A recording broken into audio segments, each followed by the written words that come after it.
Voilà, donc le deuxième exposé va concerner les cofacteurs de l'anaphylaxie. Donc vous savez que l'anaphylaxie, c'est la forme la plus sévère de la manifestation allergique et qu'elle est généralement déclenchée par un ou des aliments, des médicaments et des venins d'insectes. Selon les publications récentes, on estime que l'incidence varie entre 50 et 112 épisodes par 100 000 personnes année, et ce qui conduit à une prévalence estimée au cours de la vie de 0,3 à 5%. Ces données dépendent bien évidemment des définitions, des méthodologies qu'on a utilisées dans les études, hein, c'est ce que je vous disais tout à l'heure. Est-ce que c'est un interrogatoire ou est-ce que c'est des déclarations faites par des registres bien construits, et aussi en fonction de la zone géographique. Chez l'enfant, on estime que l'incidence varie assez fortement entre 1 et 760 par 100 000 personnes années, avec un taux de récurrence qui varie également de 25 à 50% des cas. Donc c'est très important d'éduquer les patients, puisque vous voyez qu'une fois sur deux, on va avoir des manifestations anaphylactiques qui sont récurrentes au cours d'un suivi qui varie selon les années. La mortalité, elle n'est pas nulle. Elle est la plus importante vis-à-vis des venins d'insectes. Elle est suivie par les médicaments et par les aliments en fonction de l'âge. Donc chez l'enfant, on le verra tout à l'heure, c'est principalement les aliments. Et alors pour vous donner une idée, qu'est-ce que ça représente dans la vie? Eh bien, on a estimé que le risque de mourir par anaphylaxie dans la population générale, c'est le même que de mourir foudroyé dans la population générale. En population allergique, eh bien, on est à 1 sur 100 000. Donc, ça veut dire que 1 sur 100 000 patients allergiques connus qui a une anaphylaxie alimentaire risque peut-être un jour d'en mourir. Et là, le risque par analogie, c'est de mourir dans un incendie. Ça vous donne une idée. Alors, en Europe, on a le NORA, le registre des anaphylaxies. Donc, sur 59 centres qui ont enregistré leur cas, il y avait 3333 cas d'anaphylaxie. Vous voyez que 25% des déclarations concernaient les enfants de moins de 18 ans et que l'aliment arrivait en tête de file avec 60% des anaphylaxies chez l'enfant contre 20% chez l'adulte. Les venins étaient beaucoup plus rares chez l'enfant, environ 20% et 48% chez l'adulte, et les médicaments, encore plus rares chez l'enfant, environ 5% et 20% chez l'adulte. La prévalence de l'anaphylaxie par allergie alimentaire, elle est estimée à 0,3%. Alors, on constate, en discutant avec certains d'entre vous, vous observez une augmentation des allergies alimentaires. Eh bien, c'est associé également à une augmentation de l'incidence de l'anaphylaxie alimentaire. Alors, je vais reprendre la définition de l'anaphylaxie. De quoi s'agit-il? Donc, il s'agit de la survenue brutale de manifestations cliniques. Alors, ces manifestations cliniques, les critères dépendent de la probabilité d'avoir été exposé à un allergène. Donc, ce sont les critères de Samson. Si votre patient, il a une probabilité, vous ne connaissez pas la probabilité qu'il ait été exposé à un allergène, il faut 2 organes, dont une atteinte cutanéo-muqueuse. Donc, c'est une atteinte cutanéo-muqueuse et une atteinte des voies respiratoires, rhinite, voie respiratoire basse, une atteinte de cutanéo-muqueuse et du tube digestif, et une atteinte cutanéo-muqueuse et un malaise. Donc, l'atteinte du système cardiovasculaire. Donc, il faut minimum 2 atteintes. Par contre, si vous savez que votre enfant, il est allergique à l'arachide et qu'il a consommé de l'arachide, eh bien, dans ce cas-là, non seulement les critères dont je viens de vous parler, évidemment, valent toujours, mais une seule perte de connaissance ou une hypotension ou une manifestation respiratoire ou cutanéo-muqueuse peut suffire à définir l'anaphylaxie. Donc, vous voyez que si on sait que le patient est allergique et qu'il a été exposé, les critères sont diminués. Alors, quels sont les mécanismes? Eh bien, vous voyez, il y a différentes voies qui sont impliquées. Le plus souvent, ce sont des mécanismes qui sont IgE-médiés, mais c'est pas exclusif. il existe des voies alternatives comme le système du complément, le récepteur MRGPRX2 dont on a parlé hier, et on sait que les mastocytes sont des cellules clés dans la survenue de l'anaphylaxie, mais qu'il y a aussi d'autres cellules qui vont jouer un rôle, telles que les basophiles, les neutrophiles, voire même les macrophages. Alors, les réactions anaphylactiques, elles peuvent être légères ou menacer la vie chez un patient donné, et ce pour une exposition qui est identique en termes d'allergènes, mais aussi de doses. Et la sévérité d'une réaction, elle est imprévisible. Donc, c'est pas parce qu'on a eu une réaction légère un jour qu'on fera que des réactions légères, et inversement, c'est pas parce qu'on a eu une réaction sévère un jour que ce sera toujours des réactions sévères. C'est imprévisible. L'hypothèse qui est généralement expliquée pour expliquer cette variabilité de la réaction, c'est le rôle des cofacteurs. Alors, les cofacteurs, ils peuvent influencer la sévérité de la réaction de deux manières, soit en réduisant le seuil réactogène, soit en augmentant la sévérité de la réaction.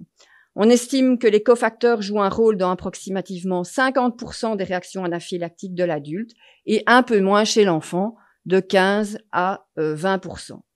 Toutefois, il est quand même important de noter que ce sont des travaux, ces données, elles résultent de travaux qui sont réalisés principalement chez l'adulte, qu'il s'agit de case report ou de case série, et que c'est également principalement étudié dans l'allergie alimentaire.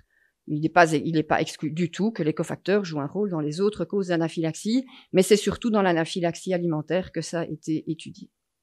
Alors, quels sont ces cofacteurs? En pratique, il existe plusieurs classifications. Moi, je vous propose celle-ci. Donc, elle se base sur la distinction entre les facteurs intrinsèques et les facteurs extrinsèques, qui dépendent pas du sujet. Et parmi les facteurs intrinsèques, on va retrouver des facteurs génétiques, tels que certains HLA-DR, des comorbidités telles que l'asthme non contrôlé, les maladies clonales mastocytaires, je vais en parler, et des déterminants biologiques.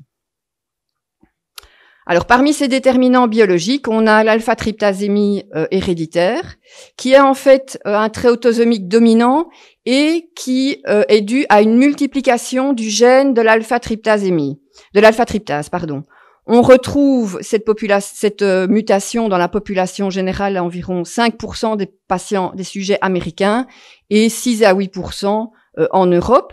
Alors, cette alpha-tryptasémie héréditaire, c'est constitutionnel et c'est associé une fois sur 3 à des symptômes généraux de type troubles intestinaux, des flushs, et c'est un facteur de risque d'anaphylaxie sévère. Ça a été démontré dans l'anaphylaxie au venin. Dans l'allergie alimentaire, on ne sait pas si cette alpha-tryptasémie est un facteur de risque de manifestation anaphylactique sévère. On le suppose, mais c'est pas démontré. Alors, le platelet activating factor, c'est un médiateur lipidique qui est très puissant et il est sous le contrôle d'une enzyme qui s'appelle la PAF acétylhydrolase, qui va générer une forme lysopaf, donc c'est-à-dire la forme inactive. Et donc, ce PAF, il est corrélé avec une sévérité de l'anaphylaxie. Ça a été démontré chez des sujets qui font de l'anaphylaxie par rapport à des sujets contrôle. Et l'activité de l'enzyme qui contrôle ce taux de PAF chez l'individu, elle va être modulée par différents facteurs, dont la survenue d'un phénomène inflammatoire ou éventuellement d'autres pathologies. L'âge est également un facteur intrinsèque qui va moduler la réaction anaphylactique avec une survenue de manifestations sévères, on l'a dit, 30 à 61% des adultes versus 14 à 18% chez l'enfant. Et là, c'est principalement lié à des facteurs confondants tels que la prise de bêta-bloquants et la consommation d'alcool. Alors, les hormones, c'est aussi quelque chose qu'on retrouve dans l'expérience clinique et dans la littérature. Il n'y a pas énormément de choses, mais on sait que l'anaphylaxie alimentaire, elle touche préférentiellement les garçons avant la puberté, qu'ensuite on a une inversion avec une majorité de femmes, ce qui suggère une contribution des œstrogènes dans les manifestations cliniques allergiques. On a également observé une augmentation des épisodes anaphylactiques dans la période qui entoure les menstruations, et notamment, ça a été mis en évidence chez des jeunes filles qui étaient en cours d'induction de tolérance orale pour une allergie alimentaire et qui développaient des accidents anaphylactiques au cours de la période prémenstruelle. Et donc, dans ce cas-là, c'est également un rôle des œstrogènes, et ça a aussi été démontré chez la souris, qui avait une anaphylaxie moins sévère quand elles étaient ovarectomisées. Donc ça, c'était pour les facteurs intrinsèques. On va passer maintenant aux facteurs extrinsèques, qui sont stricto sensu les cofacteurs de l'anaphylaxie. Alors, parmi ceux-là, on retrouve l'activité physique. L'activité physique, c'est le cofacteur qui est retrouvé le plus fréquemment, qui concerne 10 à 20% des anaphylaxies chez l'adulte. Et de quoi s'agit-il? Il s'agit typiquement de la survenue 1 à 4 heures après consommation de l'aliment et une réalisation de l'activité physique d'une manifestation anaphylactique. Alors, cette activité physique, c'est un terme très vaste. Alors, le plus souvent, c'est du jogging, mais ça peut être aussi de la danse. Donc, souvent, on a des patients qui décrivent des manifestations à une fête, ils dansent, ils boivent de l'alcool, et puis boum, ils déclenchent une anaphylaxie, alors que s'ils n'avaient pas eu ces cofacteurs, ils auraient toléré l'aliment. Ça peut être aussi une marche. On a des patients qui décrivent des symptômes avec un effort léger. Simplement aller marcher, marcher en ville, eh bien, ils vont déclencher des manifestations cliniques alors qu'ils n'en auraient pas déclenché s'ils étaient au repos à la maison. C'est ce qu'on appelle l'anaphylaxie alimentaire induite par l'exercice, et c'est un facteur classique augmentant de manifestations anaphylactiques au cours de l'induction de tolérance orale. Quels sont les mécanismes? Eh bien, il y a différents mécanismes qui ont été proposés, avec toutefois assez peu d'évidence scientifique pour chacun d'entre eux. Et donc, en ce qui concerne l'exercice, eh bien, on a proposé qu'il s'agissait d'une augmentation de l'osmolalité plasmatique induite par l'exercice, et que cette augmentation de l'osmolalité plasmatique, elle pouvait faciliter l'histamine release par les basophiles. On a également proposé qu'il s'agisse de l'acidose induite par l'exercice. Bon, après, avant qu'on fasse un exercice qui induise une acidose, il faut déjà aller très loin. Même chose pour l'augmentation de la perméabilité intestinale, qui faciliterait l'absorption de l'allergène. Il faut savoir que l'augmentation de la perméabilité intestinale, au cours de l'exercice, elle n'a été décrite que pour des efforts prolongé, genre marathon, où il y avait une résorption des endotoxines intestinales qui passaient dans le sang par augmentation de la barrière intestinale. Donc c'est vraiment des efforts intenses, et ça correspond pas à ce qu'on voit en clinique. L'augmentation de la perméabilité intestinale, je l'ai dit, la déshydratation, je l'ai dit aussi, et on a également proposé, mais ça plutôt dans le cadre de l'anaphylaxie alimentaire induite par le blé, par sensibilisation à l'oméga 5 gliadine, que l'effort puisse entraîner une augmentation de l'activité de la transglutaminase, qui est une enzyme intestinale, et qui entraînerait une agrégation peptidique des allergènes et faciliterait le pontage des IgE. Mais vous voyez que au niveau des mécanismes, on ne sait pas grand-chose.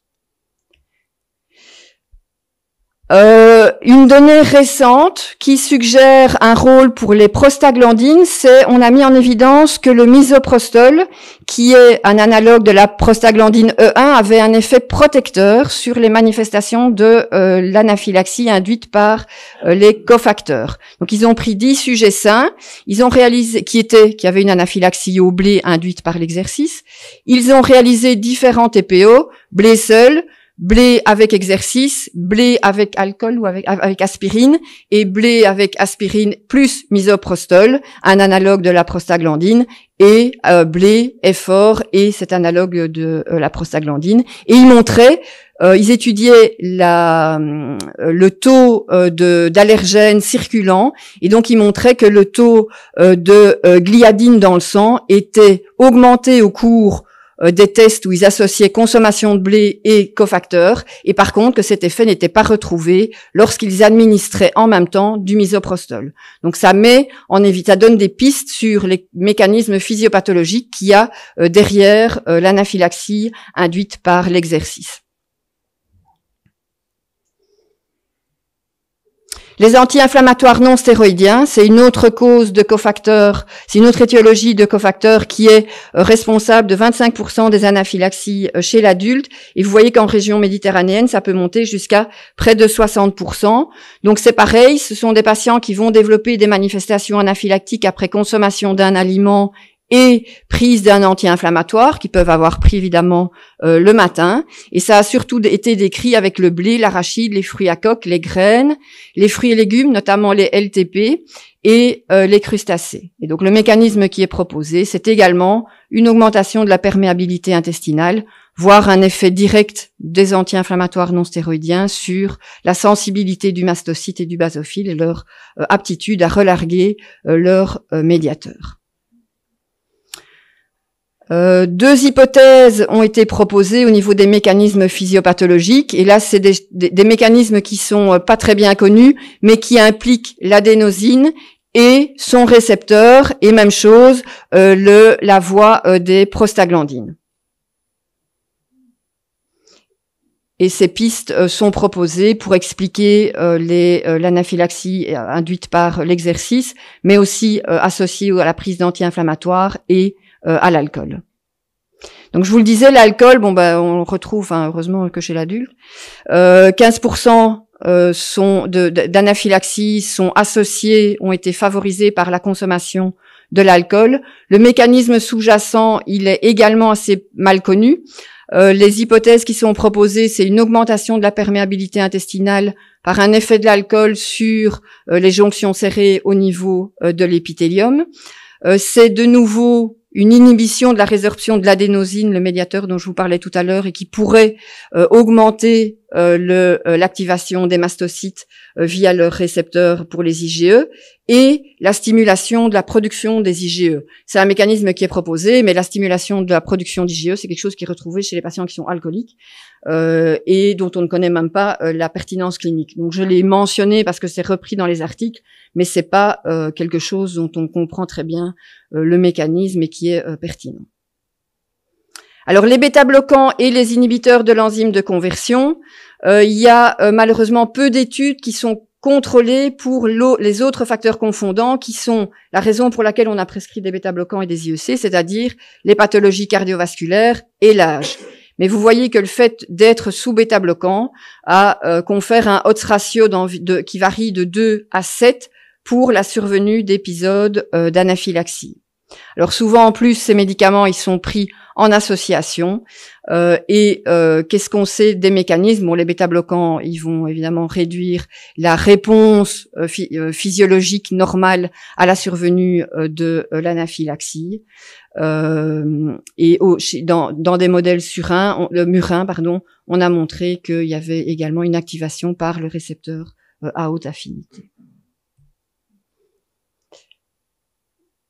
Donc les médicaments, on les a surtout étudiés. Le rôle des médicaments a surtout été retrouvé dans l'anaphylaxie induite par les venins d'hyménoptère, avec quand même des odds ratios assez sévères. Vous voyez ici la comparaison entre le rôle des cofacteurs chez des sujets qui ont une anaphylaxie au venin d'hyménoptère et à d'autres causes. Et vous voyez qu'on retrouve principalement donc la mastocytose, bien sûr, l'asthme, les maladies cardiovasculaires et les bêta-bloquants sont ici, les inhibiteurs de l'enzyme de conversion sont ici et l'aspirine est ici.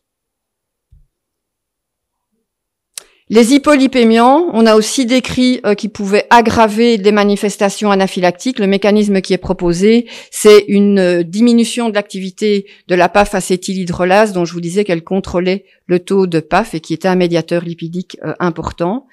Et on en parlait hier aussi, les inhibiteurs de la pompe à protons qui vont moduler le pH gastrique et diminuer la protéolyse acide peuvent également aggraver les manifestations anaphylactiques. Alors si on classe l'ensemble de ces cofacteurs en fonction de facteurs de risque d'anaphylaxie sévère, eh bien on retrouve ici par ordre décroissant l'âge, la mastocytose, le fait d'avoir eu une anaphylaxie par piqûre d'insectes, le sexe masculin, les désordres psychologiques, la prise de bêta-bloquants, les médicaments comme facteurs déclenchants, l'exercice intense et l'exercice léger. Donc ça, vous voyez, on est plus ou moins au même niveau. Hein. Donc quand on parle d'exercice, c'est pas forcément le jogging ou la course. Et l'asthme concomitant, sachant que les études récentes sur le facteur de risque asthmatique sont pas très claires. Par contre, on pense que le fait d'avoir un asthme non contrôlé est un facteur de risque d'anaphylaxie sévère. Alors, si on prend un peu de recul et qu'on se demande est-ce que certains facteurs sont plutôt associés à certaines allergies alimentaires, on a une étude du registre européen qui montre que l'exercice est plutôt associé à une manifestation allergique sévère chez l'enfant allergique à l'arachide, et par contre que l'alcool aggravait très fortement les réactions anaphylactiques chez l'adulte allergique au blé, avec un odds ratio qui dépassait les 3. Les LTP sont une famille de panallergènes végétaux qui représentent la cause principale d'allergie dans le bassin méditerranéen, et on sait que les symptômes peuvent être absents ou mener à des manifestations anaphylactiques. Et dans ce cas, dans le cas de l'allergie au LTP, le rôle des cofacteurs est important et est souvent retrouvé. Les réactions sont, je vous le disais, souvent associées à des cofacteurs, et ces cofacteurs, c'est l'exercice physique, la prise de médicaments, les anti-inflammatoires non stéroïdiens, les inhibiteurs de la pompe à protons, la consommation d'alcool et certaines conditions telles que le jeûne prolongé, les menstruations, le manque de sommeil, c'est quelque chose qui est assez nouveau, la déprivation de sommeil, voire même un jet lag, peuvent être des cofacteurs qui vont déclencher des manifestations chez certains patients. Et donc j'en arrive aux conclusions. J'étais un peu plus vite, j'ai rattrapé le temps. Donc les cofacteurs sont fréquents comme facteurs aggravants ou déclenchants de l'anaphylaxie, principalement alimentaire.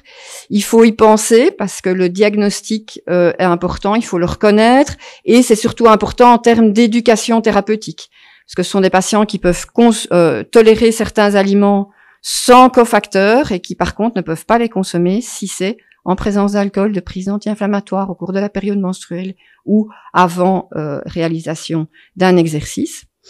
L'éviction, elle est parfois difficile parce que, comme je vous le disais, parfois ça peut être une marche qui peut être un facteur déclenchant. Donc voilà, on ne sait pas s'empêcher de marcher dans la vie de tous les jours. Et le caractère interchangeable, et ce sont toujours ces mêmes cofacteurs qui reviennent, ça suggère des mécanismes communs qu'on connaît pas très bien, mais je vous ai parlé des voies des prostaglandines, des récepteurs de l'adénosine, en association avec les facteurs intrinsèques favorisants, l'alpha-tryptasémie héréditaire, le PAF, qui peuvent moduler et expliquer des différences intersujets. Et nos connaissances restent encore assez limitées par rapport à cette problématique. Et donc, si l'allergie alimentaire vous intéresse, eh bien, je vous invite chaleureusement à participer au prochain SIGBA qui aura lieu le 18 et 19 octobre à Angers, et on traitera de différents sujets. Le thème cette année, c'est peau et allergie alimentaire. Je vous remercie pour votre